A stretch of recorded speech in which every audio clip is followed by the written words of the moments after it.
Before Dahmer, before Bundy, before the Zodiac, there was the original Phantom, the man who invented modern terror in the dense fog of Victorian London. We don't know his face and we don't know his name. We only know him by the terrifying nickname he gave himself, Jack the Ripper. The year was 1888. The place, Whitechapel, the poorest, darkest slum in London's East End.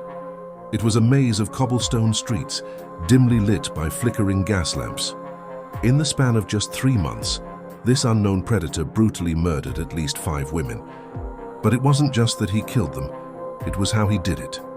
The attacks were swift and incredibly silent. He struck in public places, sometimes just yards away from sleeping residents or passing police patrols. What terrified the public most was the surgical precision. The killer mutilated his victims with the skill of someone who knew human anatomy intimately, a doctor, or perhaps a butcher. He took organs as trophies, vanishing back into the fog before anyone could catch him. Panic swept through London, but the killer didn't hide. Like the Zodiac decades later, he taunted the police. In September, a news agency received the infamous Dear Boss letter written in blood-red ink. It detailed the crimes and mocked the police for failing to catch him.